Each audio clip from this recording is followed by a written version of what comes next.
Pemandangan kampung Indonesia pada tahun 1928, jalanan yang sederhana, rumah-rumah tradisional. Jamaah yang memasuki agen, berbicara dengan agen perjalanan, mempersiapkan dokumen atau uang untuk membeli tiket. Di tengah kehidupan sederhana di kampung, bagi umat Muslim yang bercita-cita untuk menunaikan ibadah haji, langkah pertama adalah memesan tiket kapal. Di agen perjalanan kampung, calon jamaah bertemu dengan para agen yang telah berpengalaman. Agen-agen ini bekerja sama dengan perusahaan pelayaran Belanda yang mengoperasikan kapal menuju Tanah Suci. Setelah membayar, calon jamaah menerima tiket mereka, sebuah tanda bahwa perjalanan panjang menuju Tanah Suci segera dimulai. Jamaah dari kampung berjalan menuju stasiun kereta api. Dengan barang bawaan mereka, para jamaah dari berbagai kampung berbondong-bondong menuju stasiun kereta api, memulai perjalanan panjang menuju Tanjung Priok, pelabuhan utama yang akan membawa mereka ke Tanah Suci.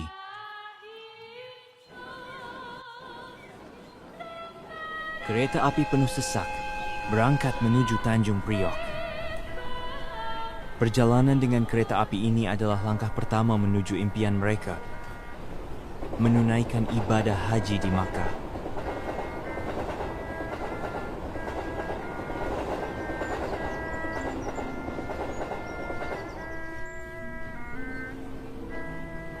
Pelabuhan Tanjung Priok, 1928. Disinilah ribuan langkah berkumpul membawa harapan yang sama, bisa menjejakkan kaki di Tanah Suci. Begitu kereta berhenti, para jamaah berhamburan turun. Tak ada waktu berleha. Mereka segera bergerak, menembus keramaian pelabuhan yang dipenuhi suara peluit, deru mesin kapal, dan teriakan para buruh angkut. Bagi mereka, pelabuhan ini bukan sekadar tempat berangkat. Ini adalah gerbang menuju impian suci yang telah lama ditabung, baik secara harta maupun doa.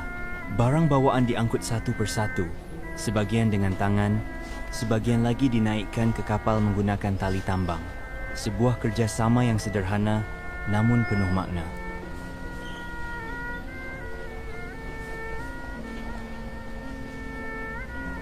Disinilah semangat gotong royong hadir. Sesama jamaah saling bantu. Tak peduli dari mana asal mereka, Solo, Padang, atau Madura, semua menyatu dalam satu niat lillahi ta'ala. Sementara sebagian fokus pada barang, yang lain sibuk mencari tempat duduk di atas geladak. Tidak ada tiket dengan nomor kursi. Siapa cepat dia dapat. Bahkan untuk tidur pun, mereka harus berebut tempat di antara tumpukan koper dan peti kayu. Ketegangan bercampur haru. Mereka tahu, begitu kapal bergerak, tanah air akan perlahan hilang di balik cakrawala. Peluit panjang kapal terdengar tanda keberangkatan sudah dekat. Para jamaah segera bergegas menaiki tangga sempit menuju geladak. Wajah-wajah penuh harap dan cemas memenuhi jalur sempit itu. Tangga kapal menjadi saksi langkah terakhir mereka di tanah air. Isak harut terdengar pelan karena mereka tahu ini adalah perjalanan suci, sekaligus perpisahan yang belum tentu berujung pulang. Saat tangga terakhir terangkat dan kapal mulai meninggalkan dermaga, hati para jamaah telah berlayar lebih dulu menuju Baitullah.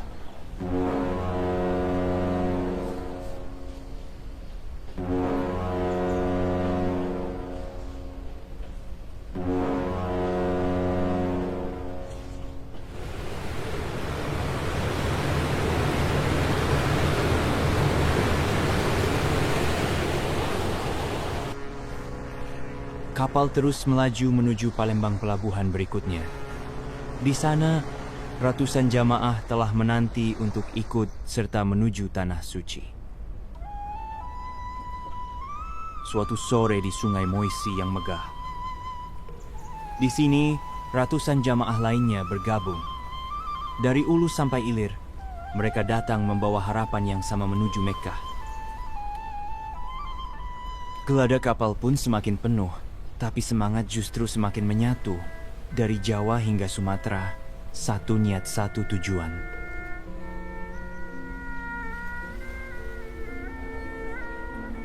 Dari Batavia, rombongan haji terus bergerak.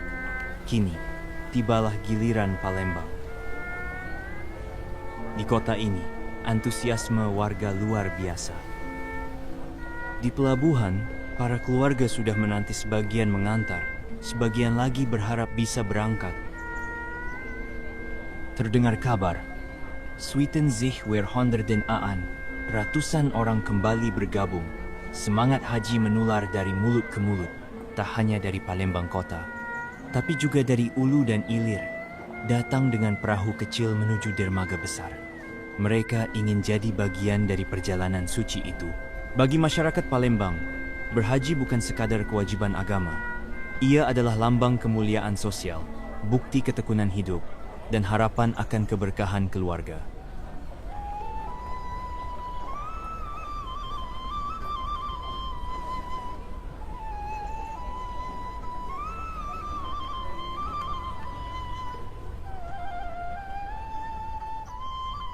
Sebelum menyeberangi lautan Hindia menuju Jeddah, kapal-kapal haji wajib singgah di Sabang, sebuah titik transit yang sunyi, tapi penuh makna. Di sini, setiap jemaah turun, bukan untuk beristirahat, melainkan untuk diuji. Tubuh mereka diperiksa, suhu diukur, dan paru-paru didengar dengan seksama. Kolera, malaria, dan berbagai penyakit lain menjadi momok bagi perjalanan panjang ini. Pemerintah kolonial tak ingin wabah menyebar ke kapal-kapal mereka. Jemaah berdiri berbaris, satu persatu, dengan wajah tegang dan pasrah. Bagi sebagian, hasil pemeriksaan ini bisa menentukan lanjut ke Mekah atau pulang kembali ke tanah air. Sabang bukan sekadar pemberhentian, ia adalah gerbang seleksi, gerbang ujian yang pertama sebelum tanah suci. Sabang bukan hanya tempat pemeriksaan kesehatan. Bagi para jemaah, ini juga menjadi kesempatan terakhir. Kesempatan terakhir untuk membeli kebutuhan bekal makanan, kain ihram tambahan, bahkan surat untuk keluarga. Di pasar kecil dekat pelabuhan, tangan-tangan tua memilih perlengkapan, sebagian menukar koin perak terakhir yang mereka punya. Bukan untuk kenyamanan, tapi untuk bertahan di perjalanan yang belum pernah mereka alami sebelumnya. Setelah ini, mereka akan memasuki samudra luas. Tak ada pasar, tak ada pelabuhan, hanya ombak, angin, dan doa yang menemani.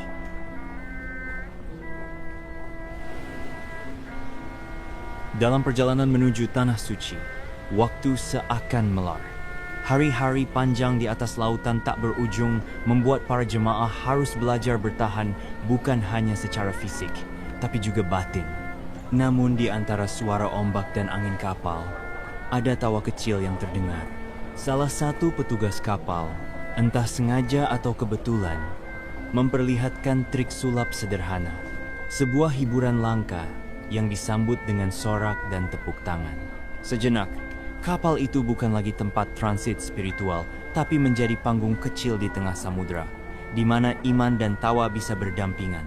Di laut yang luas, manusia tetap mencari kehangatan, bahkan dalam bentuk hiburan kecil, yang membuat waktu berjalan sedikit lebih cepat.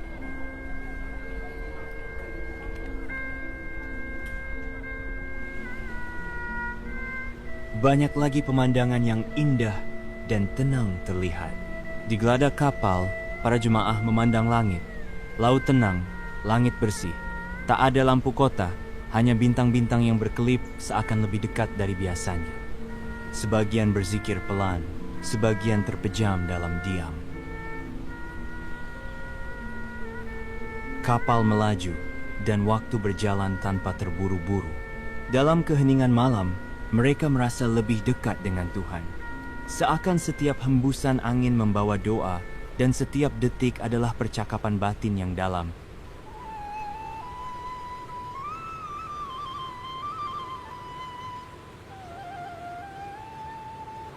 Kapal akhirnya tiba di Perim, sebuah pulau kecil di selatan Yaman. Disinilah Laut Arab bertemu dengan Laut Merah. Disinilah batas dunia lama dilampaui. Perim adalah pintu gerbang. Bagi para jemaah, ini adalah pertanda bahwa tanah suci semakin dekat. Namun bukan hanya itu yang berubah. Di Perim, rombongan dari Hindia Inggris bergabung. Mereka datang dari arah yang berbeda, tapi dengan niat yang sama, memenuhi panggilan ke Baitullah. Bahasa mereka berbeda, pakaian mereka pun lain. Tapi saat kaki menginjak dek yang sama, perbedaan luluh dalam semangat ibadah. Di tengah angin panas dan debu pelabuhan, lahirlah rasa persaudaraan. Sebuah kesadaran sunyi bahwa Islam tak mengenal batas bendera dan bangsa.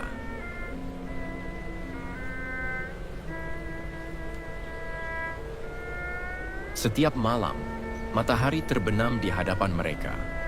Cahayanya perlahan memudar di cakrawala dalam warna yang tak pernah sama. Merah jingga, emas, dan ungu menyatu di atas laut yang tenang. Bagi sebagian, ini sekadar pergantian hari. Tapi bagi mereka yang berlayar menuju tanah suci, ini adalah pertanda satu hari telah dilewati, satu hari lebih dekat pada Baitullah.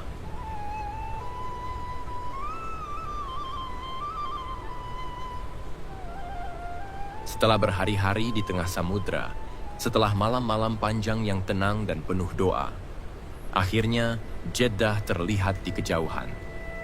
Garis pantainya perlahan muncul dari kabut laut. Bangunan-bangunan putih kecil terlihat berdiri di balik debur ombak yang perlahan mengecil. Para jemaah berjejal di sisi kapal. Ada yang menangis haru, ada yang bersujud diam-diam. Bagi mereka, ini bukan sekadar pelabuhan. Ini adalah gerbang menuju tanah suci. Semua letih, semua peluh, seolah luruh di depan pandangan itu. Tanah asing yang selama ini hanya mereka dengar dari kisah-kisah tua. Jeddah bukan akhir perjalanan, tapi bagi banyak hati, ini adalah awal dari sesuatu yang suci. Tak ada dermaga besar yang menyambut mereka. Kapal haji tak bisa bersandar terlalu dekat dengan daratan. Sebagai gantinya, perahu-perahu kecil datang menjemput satu persatu. Bergoyang di terpa ombak, mengantar para jemaah dari kapal besar menuju pelabuhan Jeddah.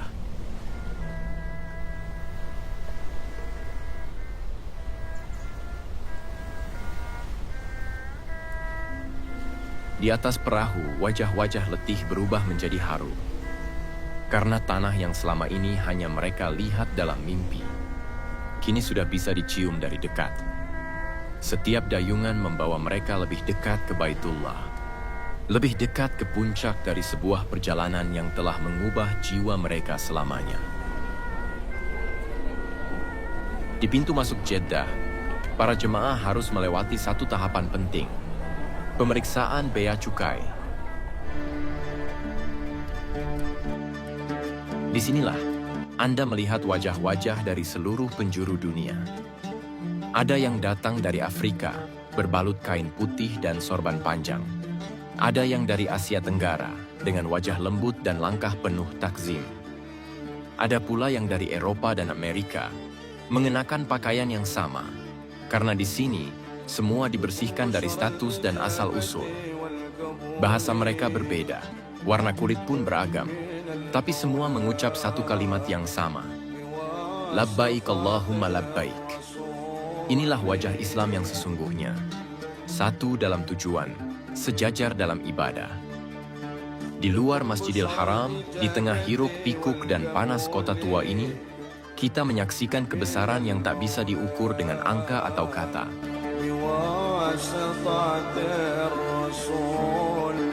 Beginilah suasana Jeddah pada masa itu.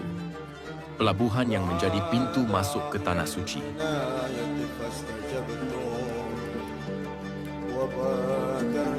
Inilah pintu masuk utama kota Jeddah, gerbang menuju tanah suci yang dipenuhi wajah-wajah dari segala penjuru bumi.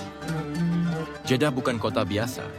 Ia adalah pelabuhan suci, tempat pertama kali tanah Arab dipijak oleh para jemaah.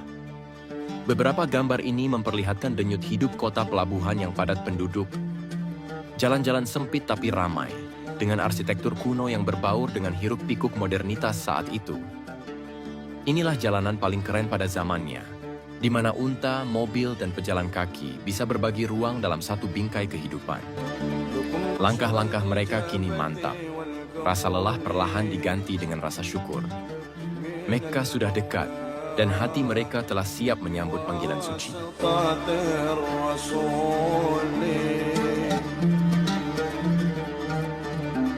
Di Jeddah, tak hanya jamaah dari penjuru dunia yang tiba, tetapi juga kantor-kantor konsulat dari berbagai bangsa yang memiliki warga Muslim.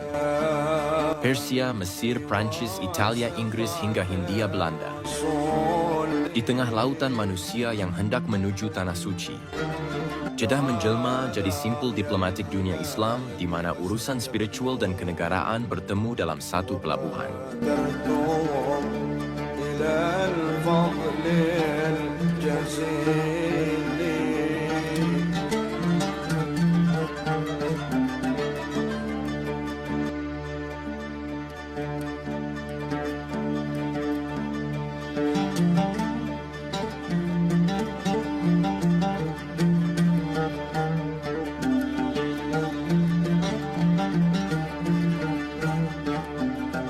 Tak jauh dari keramaian pelabuhan Jeddah, terdapat sebuah tempat yang dipercaya sebagai makam Hawa atau ibu dari seluruh manusia. Kini yang tersisa hanyalah jejak, bekas-bekas yang dijaga sunyi.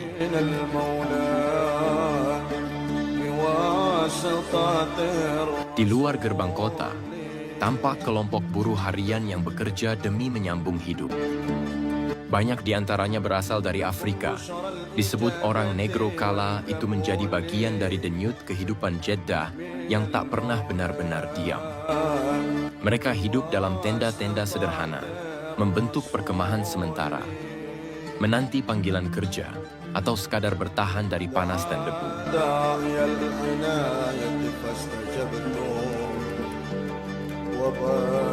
Di jalanan Jeddah, bukan hanya manusia yang berlalu lalang, tapi juga domba-domba, barang dagangan yang ramai dicari. Seorang pedagang menawarkan dagangannya 5 gulden Belanda untuk seekor domba. Jalanan pun menjelma menjadi pasar terbuka, di mana tawar-menawar, suara hewan, dan debu yang berterbangan menyatu dalam denyut kehidupan kota pelabuhan menuju Tanah Suci.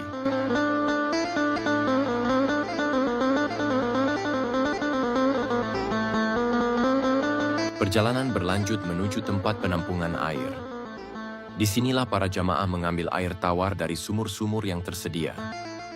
Kantong-kantong kulit unta diisi penuh, menjadi sumber kehidupan di tengah padang yang tandus.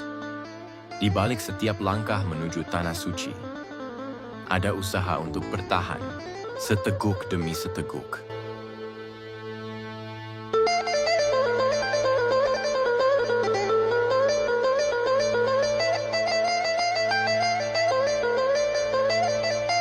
Hewan-hewan itu tak hanya diberi minum, tapi juga diandalkan untuk mengangkut air, beban berat yang dibawa dari sumur menuju rumah setiap keluarga. Setiap rumah tangga bergantung pada mereka untuk memenuhi kebutuhan hidup, menempuh jarak jauh di tengah terik padang pasir.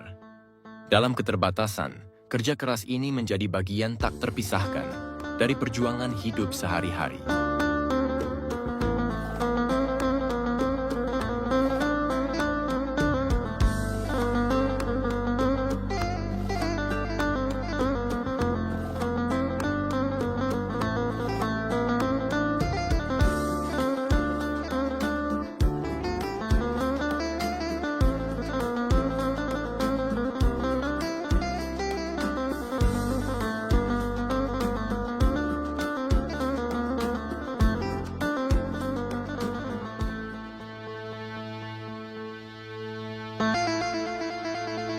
Di balik kesederhanaan kota ini, berdiri sebuah pabrik minyak tradisional.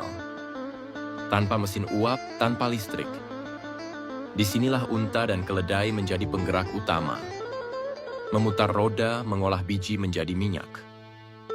Sebuah teknologi sederhana, tapi bertahan karena kesetiaan makhluk yang tak pernah mengeluh.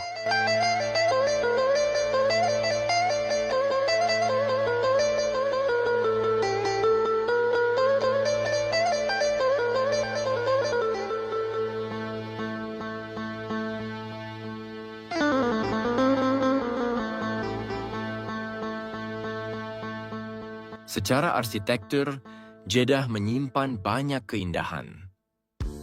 Rumah-rumah tua berdiri kokoh, dengan balkon-balkon kayu yang berjajar, khas gaya Hijaz yang memadukan fungsi dan keanggunan. Setiap sudutnya bercerita tentang masa ketika angin padang membawa dingin malam ke dalam rumah-rumah berbingkai sejarah.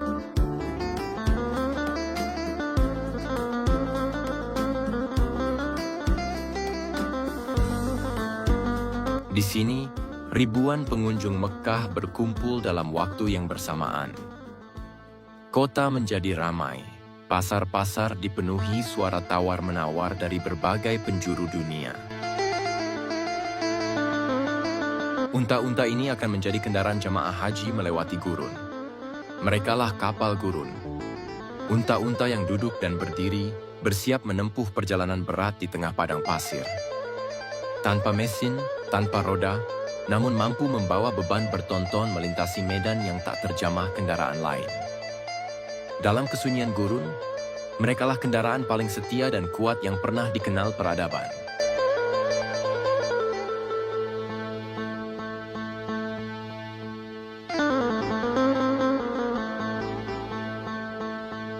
Sebelum mengenakan pakaian ihram, tubuh lebih dulu dibersihkan. Diurapi dengan minyak sebagai simbol penyucian lahir dan batin. Pakaian ihram, 2 lembar kain putih tanpa jahitan, dililitkan sederhana, tanpa kemewahan, tanpa perbedaan.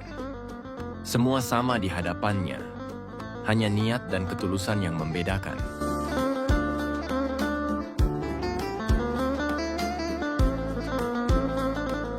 Para jemaah mulai bersiap untuk perjalanan ke Mekah. Mereka mengenakan ihram, membawa perlengkapan secukupnya. Dengan penuh kesabaran, mereka menaiki unta satu-satunya alat transportasi yang sanggup menempuh medan gurun yang berat. Panas, angin, dan debu bukanlah halangan. Karena yang mereka kejar bukan dunia, melainkan panggilan suci dari Yang Maha Kuasa.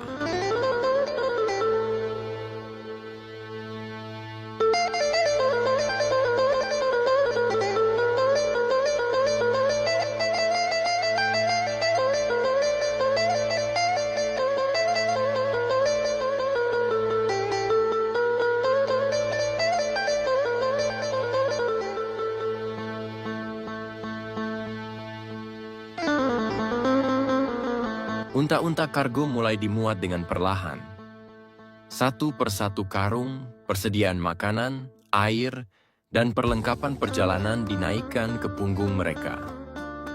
Setiap beban diikat dengan cermat, karena perjalanan ini tak mengenal ampun bagi yang lalai.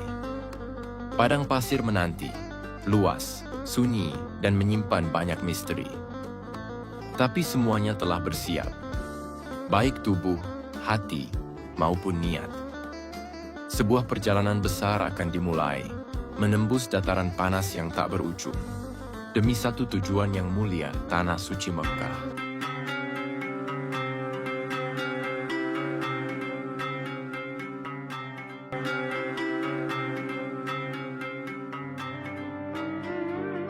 Gurun terbentang luas, dan di tengah panas yang membakar, para jemaah melangkah dalam barisan, menunggangi unta dengan tenang dan sabar. Semangat terpancar dari wajah-wajah mereka, meski perjalanan masih sangat panjang. Tapi tidak semua menunggangi unta, sebagian harus berjalan kaki, karena menyewa unta terlalu mahal. Mereka melangkah tanpa keluh, membiarkan pasir gurun menyelimuti kaki, sebab yang mereka kejar bukan kenyamanan, tapi panggilan dari Tanah Suci.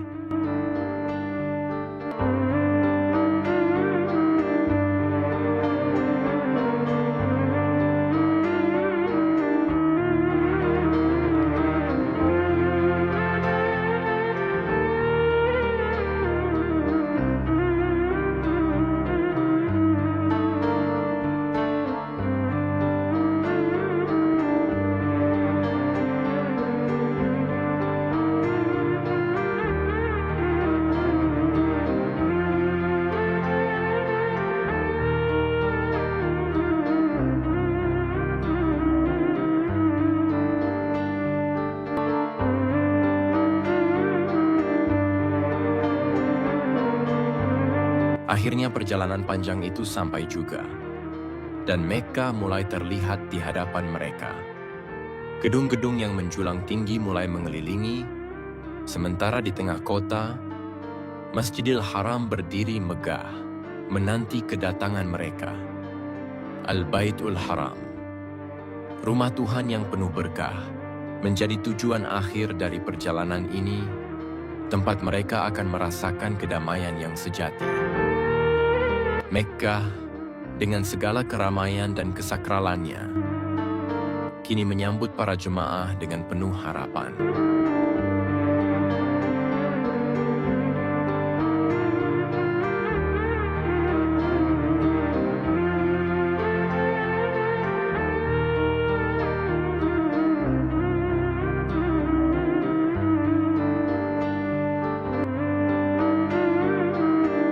Di halaman Masjidil Haram, para jemaah mulai berbaris dengan khusyuk, siap menjalani salah satu ritual paling sakral, tawaf.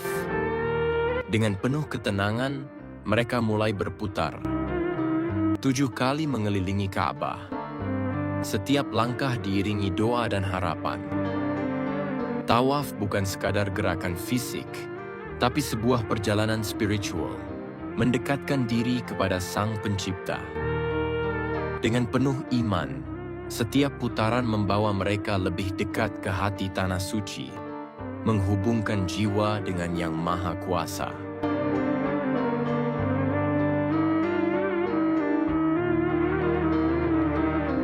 Di kejauhan, berdiri kokoh Gunung Jabal Qubais, saksi bisu zaman, menyimpan jejak ribuan peziarah yang datang dan pergi.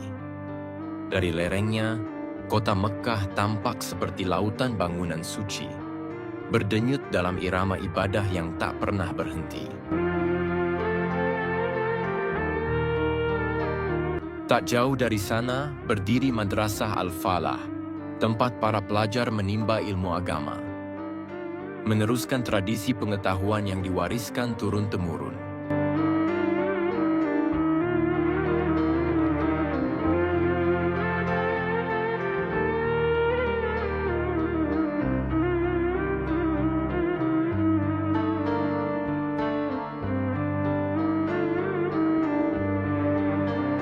Di kota ini pula, Haji Jam, sebuah yayasan Islam, menjadi tempat persinggahan dan pengabdian, menguatkan semangat para jemaah dengan ilmu dan pelayanan.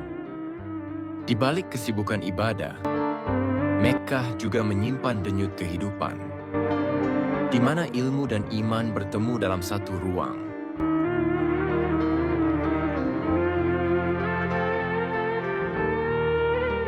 Mekkah bukanlah kota seperti kota lainnya. Ia bukan sekadar tempat seperti yang dipeta, melainkan wilayah suci yang hanya bisa dimasuki oleh mereka yang beriman, yaitu umat Islam. Gerbangnya menjadi batas yang tak kasat mata, membedakan antara dunia luar dan tanah haram yang penuh berkah.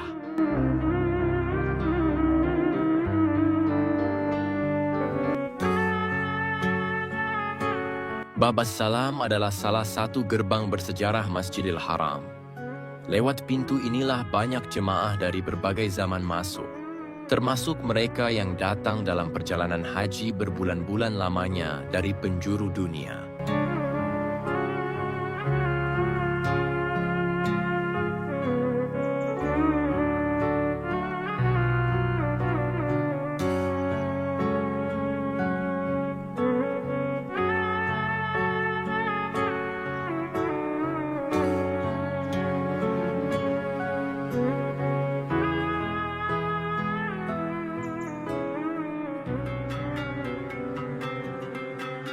Di jalanan berdebu yang mengarah ke jantung kota, tampak iring-iringan pasukan berkuda pengawal kerajaan dengan wajah tegas dan langkah pasti. Mereka membuka jalan bagi seorang tokoh penting dalam sejarah Arab modern, yaitu Raja Saud, putra dari Raja Abdulaziz Ibn Saud. Sang raja tak berada di atas pelana seperti para pendahulunya, melainkan di dalam sebuah mobil hitam bergaya klasik, simbol transisi dari masa suku menuju era negara modern. Derap kaki kuda berpadu dengan dengung mesin, menggambarkan pertemuan antara tradisi dan modernitas yang mulai menyatu dalam kehidupan Hijaz kala itu. Para warga menyaksikan dari pinggir jalan dengan takzim. Mereka tahu, inilah momen perubahan besar yang akan membawa Jazirah Arab ke panggung dunia.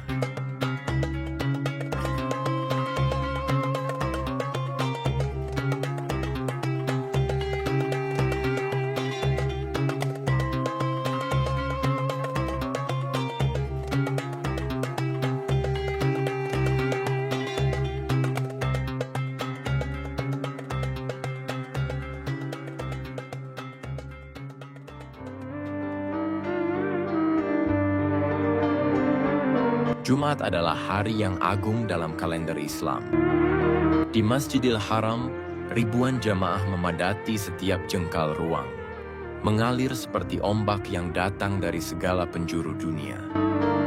Wajah-wajah yang berbeda warna kulit, bahasa, dan bangsa kini menghadap ke satu titik, Ka'bah, poros spiritual umat Islam. Adzan berkumandang, menggema di bawah langit Mekkah yang terang. Hening pun menyelimuti, hanya gemuruh hati yang bersatu dalam satu arah, satu tujuan. Inilah pusat dunia Islam, tempat di mana setiap langkah menuju ke dalam adalah perjalanan kembali ke fitrah. Salat Jumat bukan sekadar ibadah berjamaah. Ia adalah pernyataan iman bersama, bahwa di tengah dunia yang berubah, arah kiblat tetap satu dan tak tergoyahkan.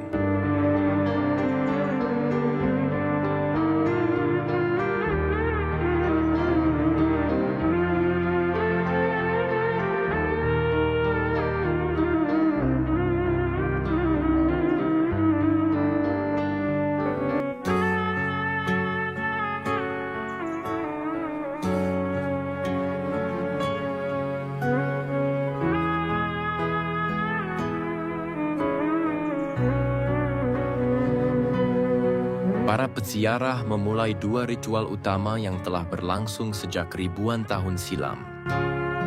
Pertama, tawaf mengelilingi Ka'bah sebanyak 7 kali, berlawanan arah jarum jam. Langkah demi langkah menyatu dalam irama ibadah, melingkari rumah suci yang menjadi kiblat umat Islam di seluruh dunia. Kemudian dilanjutkan dengan sa'i, yakni berjalan bolak-balik sebanyak 7 kali antara Bukit Syafa dan Marwah.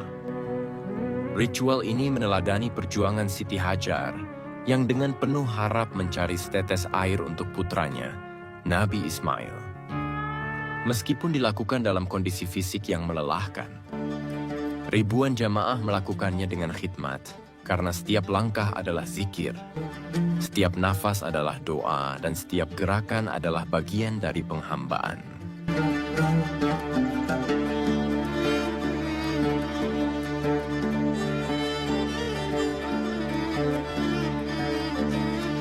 Di daerah pinggiran Mekkah, terhampar pasar Badui yang ramai, penuh warna, suara, dan kehidupan.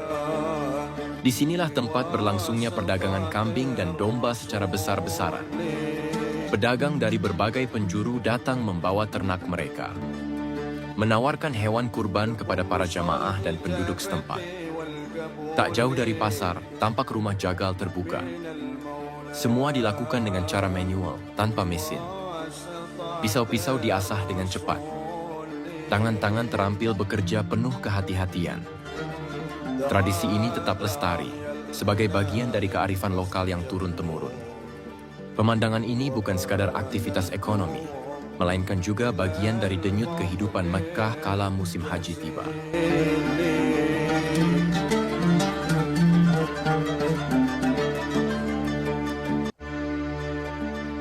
Perjalanan menuju Tan'im dimulai dengan langkah-langkah tenang di bawah terik matahari gurun. Tempat ini menjadi tujuan bagi mereka yang hendak melaksanakan umrah, atau dikenal juga sebagai haji kecil. Setibanya di Masjid Tan'im, sebuah rumah ibadah penting di pinggiran Mekkah, para jamaah memulai niat dan persiapan ihram kembali. Tempat ini menjadi titik awal yang sakral, pengingat akan niat suci dalam perjalanan spiritual mereka. واسطة الرسول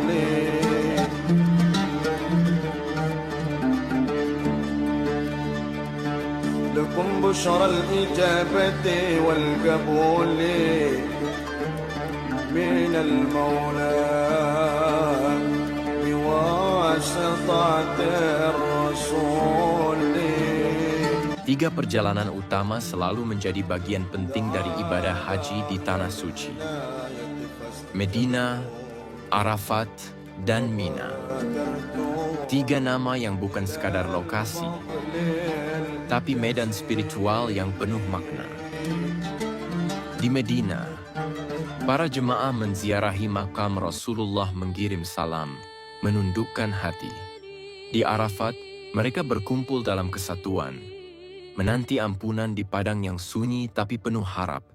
Dan di Mina, tiga jumrah jadi saksi perlawanan terhadap bisikan setan. Tiga titik suci, tiga langkah besar dalam mendekatkan diri kepada Sang Pencipta.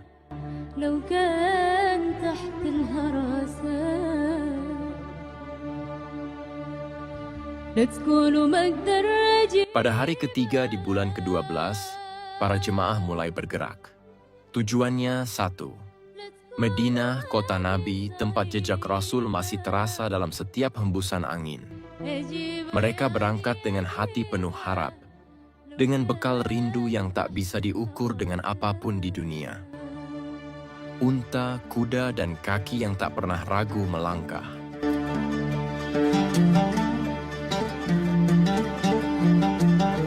Medina, kota para nabi yang masih menjadi saksi kebesaran risalah setelah 13 abad berlalu.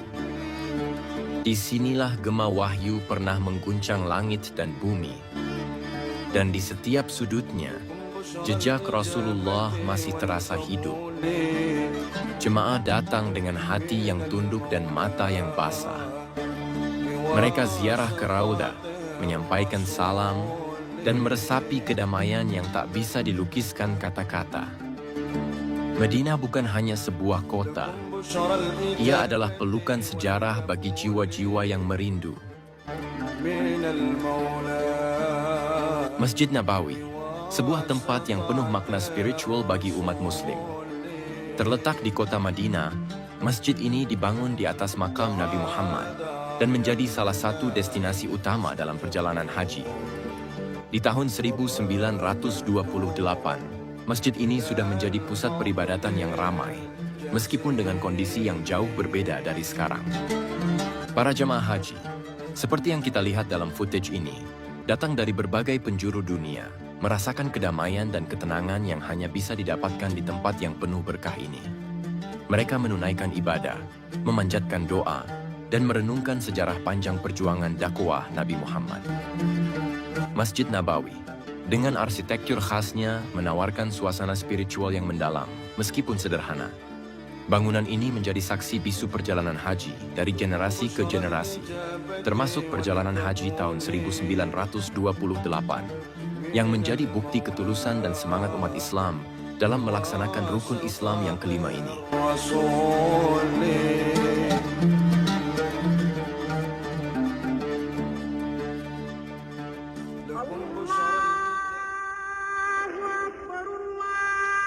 Azan, panggilan untuk sholat, telah menjadi bagian tak terpisahkan dari kehidupan umat Islam sejak masa awal dakwah Nabi Muhammad.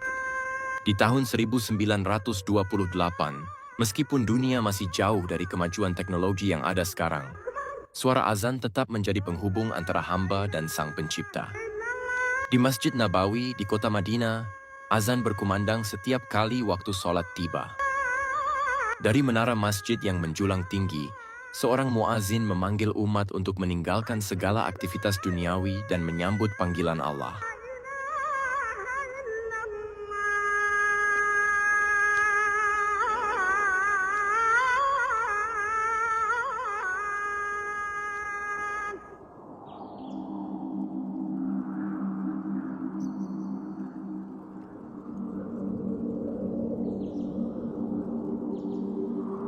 Setelah menjalani ibadah dengan penuh penghayatan, para jamaah kembali menyusuri jalan-jalan kota Madinah.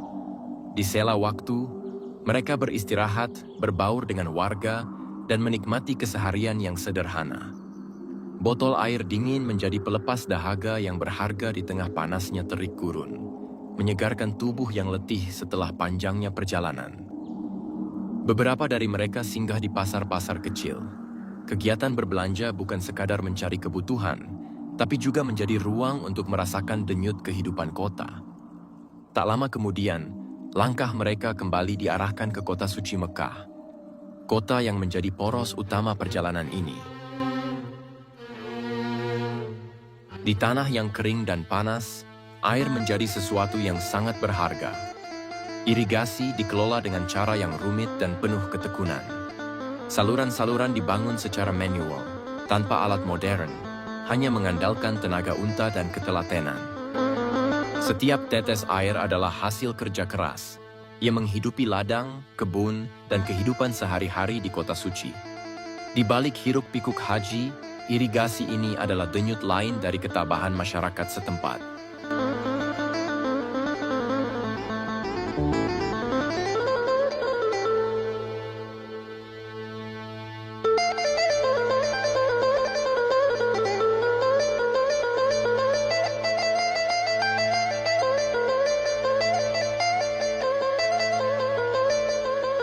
Sebelum berangkat ke Arafah, para jamaah menunaikan tawaf singkat di sekitar Ka'bah.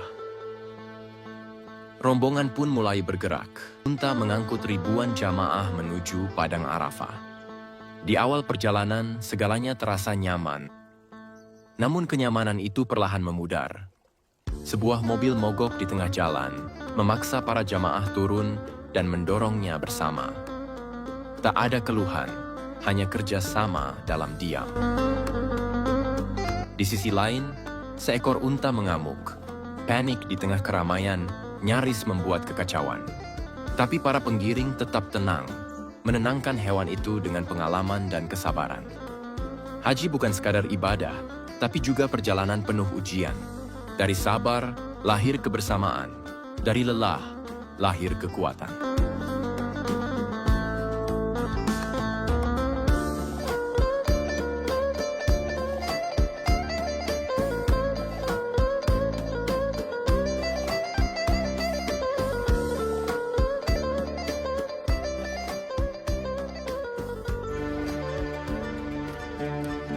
Mereka yang tiba di Arafah pada hari ke-8 Zulhijjah akan berkemah di dataran yang luas dan terbuka. Setelah sampai, tak ada waktu terbuang. Panci ditaruh di atas api, air dipanaskan, dan aroma masakan sederhana mulai memenuhi udara. Sebuah rutinitas yang lahir dari kebutuhan dan kebersamaan.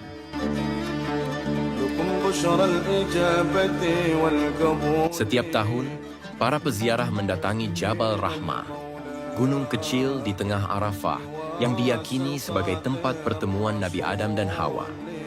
Di puncaknya, doa-doa dipanjatkan, tangan terangkat, dan hati berharap akan rahmat Allah. Jabal Rahmah bukan sekadar bukit. Ia adalah simbol pengampunan dan pertemuan. Disinilah banyak jiwa mencari kedekatan dengan Sang Pencipta.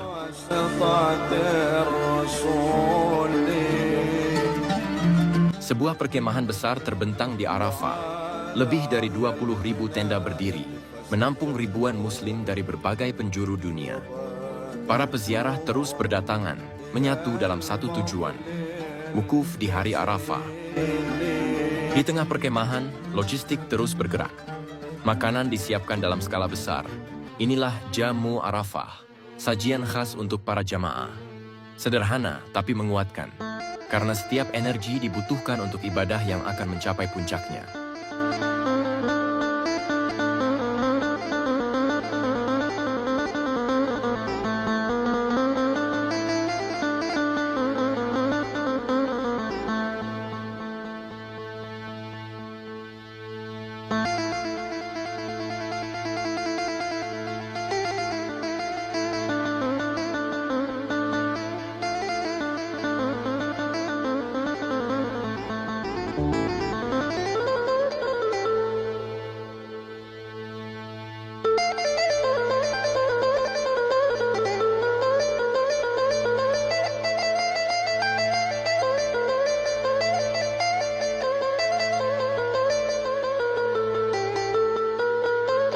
Jumlah jamaah yang begitu besar membuat pintu masuk ke dalam sistem layanan obat menjadi penuh sesak.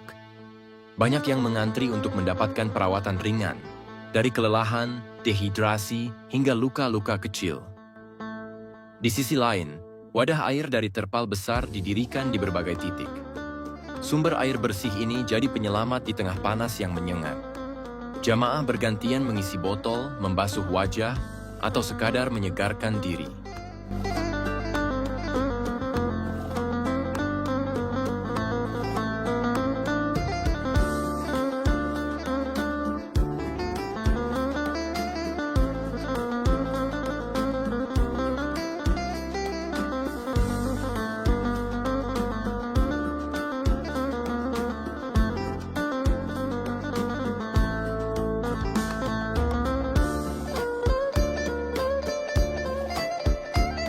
Sejak pagi buta, rombongan haji mulai bergerak. Jalanan menuju Arafah perlahan dipenuhi lautan manusia, berpakaian ihram, melangkah tenang, namun pasti. Mereka berangkat lebih awal, agar bisa menunaikan sholat zuhur tepat waktu di Mina. Dari padang Arafah, lautan manusia itu bergerak menuju sebuah tanah sunyi, Muzdalifah. Disinilah mereka bermalam, tanpa tenda, tanpa atap, hanya langit malam yang menjadi saksi. Di atas kerikil yang dingin, para jamaah merebahkan tubuh lelah mereka, bersandar pada harapan. Di tempat inilah, mereka mengumpulkan batu-batu kecil. Bukan sekadar batu, tapi simbol perlawanan terhadap kejahatan yang akan mereka lemparkan di Mina.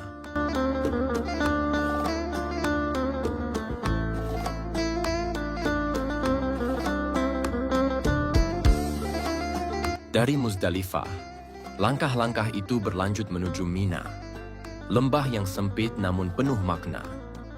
Disinilah ritual melontar jumrah dilakukan. 3 tiang batu menjadi simbol kekuatan untuk menolak godaan, membungkam bisikan setan.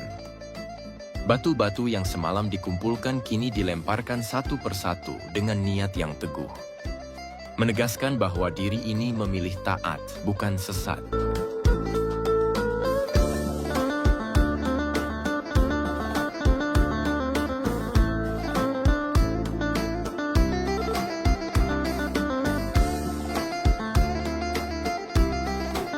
Di tengah padatnya lembah Mina, berdiri sebuah masjid tua yang penuh sejarah. Masjid Al-Khaif. Inilah tempat Nabi Muhammad pernah sholat, dan para nabi sebelumnya dikisahkan juga pernah singgah. Masjid ini menjadi tempat rehat, ibadah, dan tafakur bagi jutaan jamaah.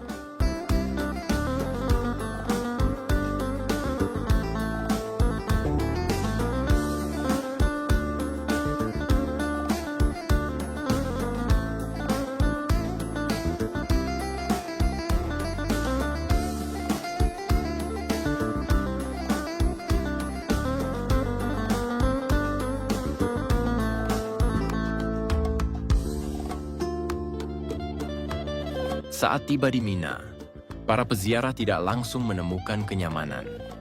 Mereka ditampung seadanya, di tenda-tenda kain yang didirikan di pinggir jalan, di lereng bukit, atau di halaman rumah-rumah penduduk yang bersedia membuka pintu. Tahun 1928, rombongan jamaah dari Hindia Belanda menempati tenda bersama puluhan orang lain, sempit, panas, dan tanpa alas tidur yang layak. Namun disitulah terjalin solidaritas. Mereka berbagi air, makanan, dan tempat berteduh. Bahasa, suku, dan asal daerah melebur dalam satu tujuan, menunaikan ibadah dengan penuh keikhlasan. Beberapa beruntung mendapat tempat di rumah warga Mekah yang menyediakan ruangan kecil sebagai tempat bermalam. Tapi bagi kebanyakan, tenda robek dan bau keringat menjadi teman dalam perjalanan suci ini. Dalam kesederhanaan itulah ibadah menjadi lebih bermakna. Mina bukan hanya tempat melempar jumrah. Ia adalah tempat di mana raga diuji, hati dikuatkan, dan sesama manusia kembali saling menggenggam.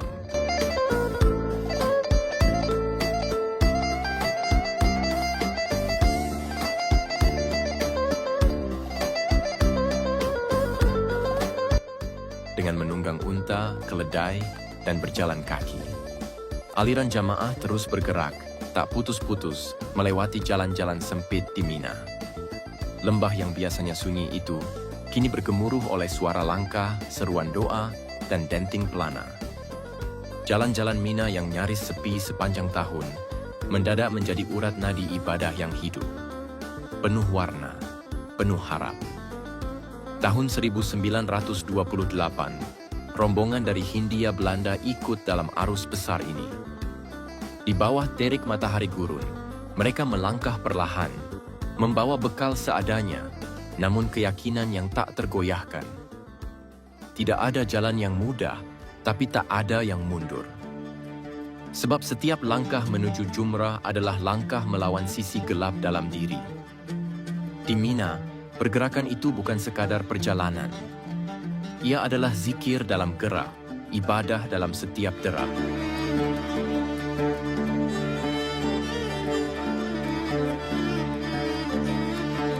Pada hari pengorbanan, 10 Zulhijjah, jutaan jamaah bergerak menuju jumrah terbesar, Jamrat Al-Aqabah. 7 kerikil dilemparkan satu persatu ke tumpukan batu. Setiap lontaran diiringi seruan yang mengguncang hati. Bismillah, Allahu Akbar. Mereka tidak sedang melempar batu semata. Mereka sedang melawan bisikan setan, membuang nafsu dan menegaskan keimanan. Tahun 1928, para jamaah dari Hindia Belanda berdiri di tengah desakan, debu, dan panas yang membakar. Namun tangan mereka tetap mantap, dan suara takbir tetap menggetarkan udara Mina. Di sinilah sejarah pengorbanan Nabi Ibrahim kembali dihidupkan, bukan dalam kisah, tapi dalam perbuatan. Sebuah ritual yang tidak berubah sejak ribuan tahun lalu.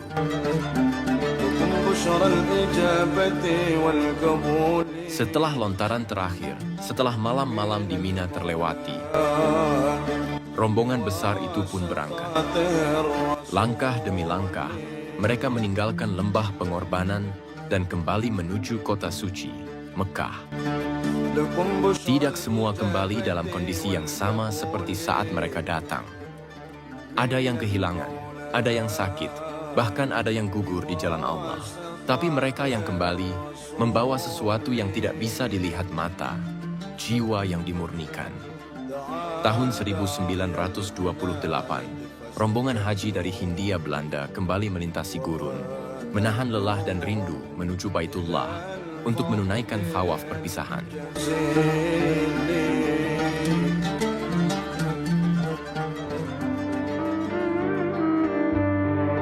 Ketika seseorang kembali ke Mekah pada hari ke-12 Zulhijjah, ibadah hajinya pun selesai.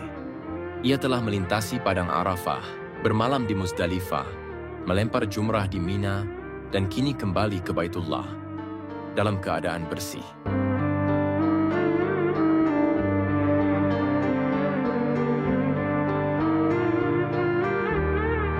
Setelah seluruh rangkaian ibadah haji disempurnakan, banyak peziarah tidak langsung pulang. Mereka tinggal beberapa hari di Mekah. Ada yang menenangkan diri setelah perjalanan panjang, ada pula yang memanfaatkan waktu untuk berdagang di pasar-pasar sekitar Masjidil Haram. Tahun 1928, jamaah dari Hindia Belanda juga memanfaatkan kesempatan ini mengunjungi tempat-tempat suci, berdoa lebih lama di dekat Ka'bah, atau sekadar menyusuri gang-gang tua Mekah yang menyimpan banyak kisah. Di sela keramaian, ada jeda untuk merenung. Sebab bagi sebagian mereka, ini mungkin menjadi perjalanan terakhir dalam hidup. Dan sebelum kembali menempuh laut dan darat yang panjang, mereka ingin memastikan satu hal, bahwa hati mereka telah benar-benar menyatu dengan kota suci ini.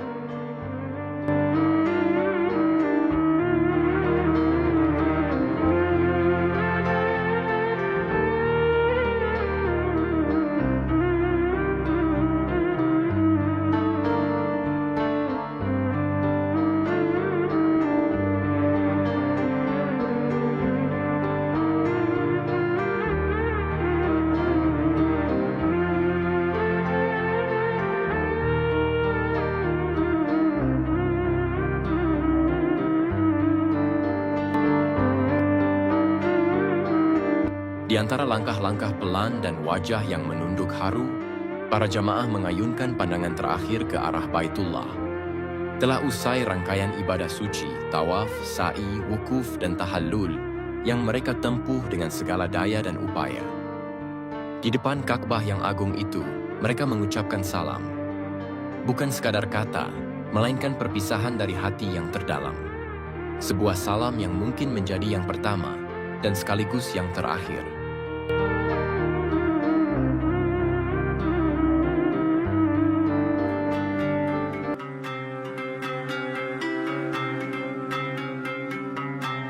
Dan kemudian, dengan cepat mereka menuju pelabuhan, tempat kapal uap Lloyd yang telah menunggu.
Dari bibir pelabuhan, mereka menaiki perahu-perahu kecil yang telah disiapkan untuk mengantar ke kapal besar di tengah laut.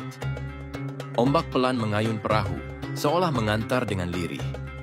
Di atas perahu itu, para jamaah duduk bersisihan, memeluk barang bawaan, dan menatap jauh ke arah Ka'bah yang perlahan hilang dari pandangan.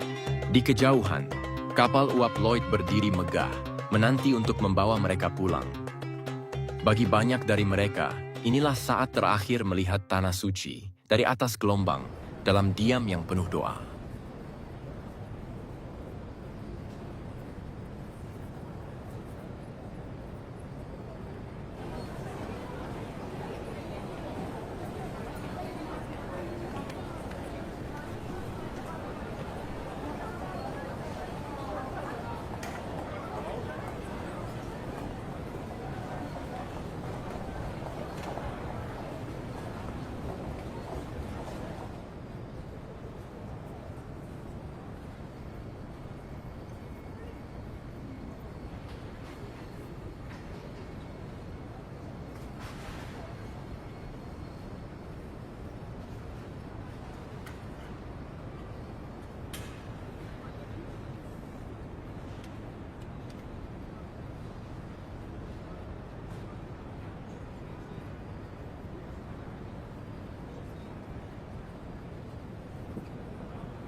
Tepat sebelum memasuki Pelabuhan Sabang, bendera karantina dinaikkan. Prosedur tetap sejak era kolonial. Setiap jamaah haji yang pulang wajib melewati isolasi sebelum diterima kembali oleh negerinya.